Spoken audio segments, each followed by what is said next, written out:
Doro, ne mogu ti reći kako sam nesretna. A da nije tog mrskog baruna, pa bila bi najsretnija na svijetu. Pa zar te otac zbilja prisiljava da pođeš za baruna? Itekako. Jutros me je tako grdio pred njim da sam se upravo stidjela. Ma, doći će on sebi, Zulejko. Shvatit će da ni ti ni baru ne biste bili sretni zajedno. Pa kako i bi kada mi on mogao biti prije otac nego suprug? Pa zar ne bi bilo Bogu zaplakati da ja ovako mlada moram u starca svoje mlade dane provoditi? A da ti znaš kako sam žalosna. A, ne, nisi ti žalosna.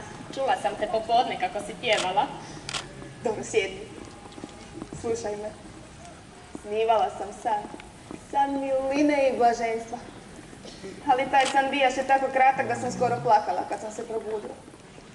Vidjela sam moju zvijezdu, moju sreću. Čula sam slatku glazbu anđela koji kao da me pozivaju neka pođem s njima gore. Ali samo u snu. Zulejko, ja bih rekla da si ti zaljubljena. Jesam, Doro, ja ljubim iskreno i žarko. Prvi traci sretne ljubavi obasjali su me danas. Čekaj, pa da to nije onaj časnik iz Tounja koji je jutros došao ovamo? Jes, Doro, pogađaš kao da mi u srce gledaš. Njega, samo njega ljubim. On je moja sreća, on je moj život. Ljubav na prvi pogled. Može ti? On je još ovdje. Vidjela sam ga gdje šeće s mojim bratom po Ogulinu. A, doista je krasan čovjek. Nego, Zulo, rado bi ti čestitala na izboru, ali sve me nekako moje slutnje obuzimaju da on neće biti tvoj.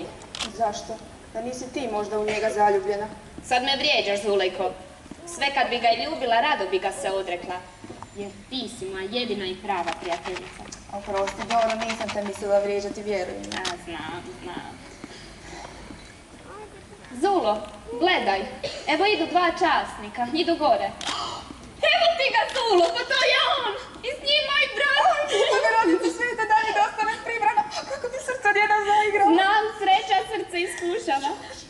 To dobro.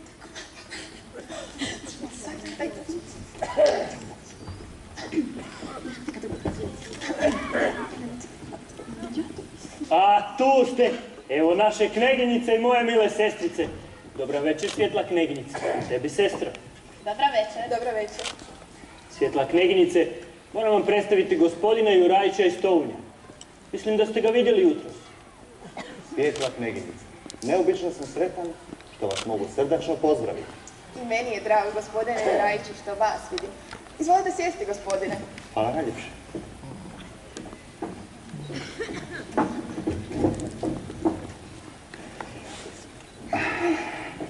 Kako ste, inače? Hvala, kneginjice. Zdravlja pomalo, ali zadovoljstva imamo. Kako to? Kneginjice.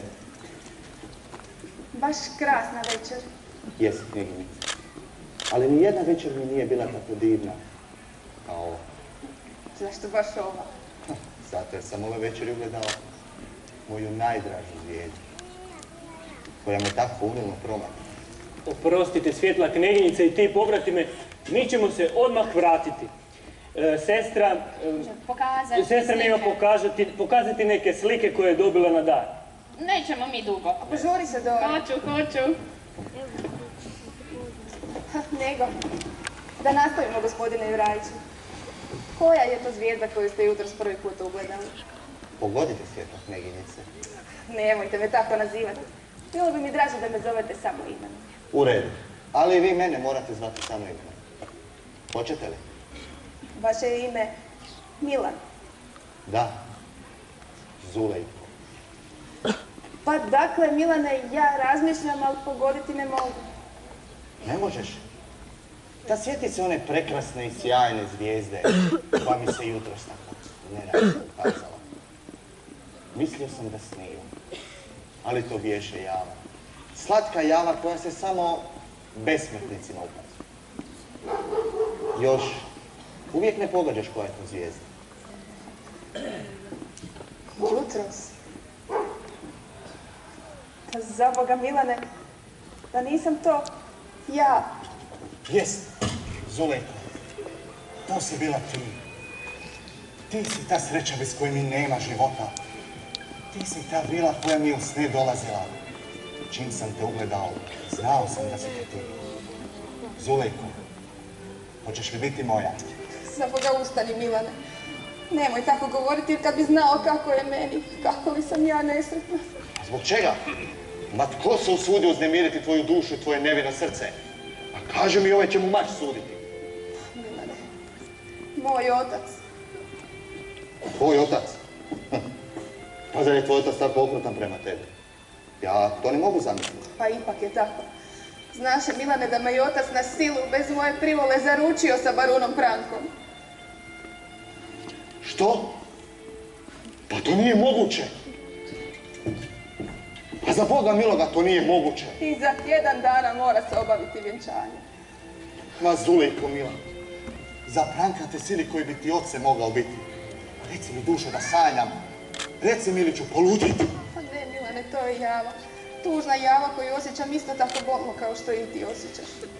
A ne, to se ne smije dogoditi. Ja to neću dopustiti.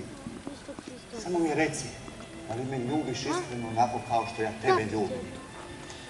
Što da tajim, Milane? Zašto da ti ne kažem što mi leži na srcu?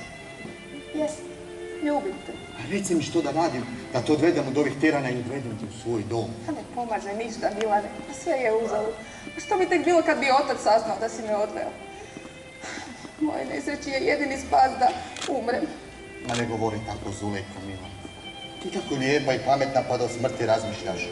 Neka umru oni koji smrt zaslužuju. Zulejko, sve ću ti dati. Moju dušu, srce, svoj život. A samo mi obećaj da ćeš biti moja. Pa dobro, Milane. Vjerujem da me iskreno ljubiš i zato čuj me. Ja ti se kunem da ću biti samo tvoja i jedino me smrt može rastaviti od tebe. I ja se tebi kunem, Zulejko, da samo tebe ljubim i da će me jedino mač neprijateljski spriječiti da te ne uzmem. Zulejko, kada se borba s Turcima završi i ja ti se živ vratim, zaprosit ću te od oca, ali ako me odbiju, odvešću te i bez njegovog pristanka. Zar tako, momče? Zar ste zato, amo, došli da mi jedinu kćer zaluđujete? Vi, golobrado momče, vi se želite ženiti. Vaša je ženitba na vrbi svirala. Nosite se iz ovog mjesta da vas moje oči više ne vide. Kneže, a ja ništa nepoštenoga ne mislim. Ako volim vašu prekrasnu kćer i ona mene, to nije nikakav grijeh.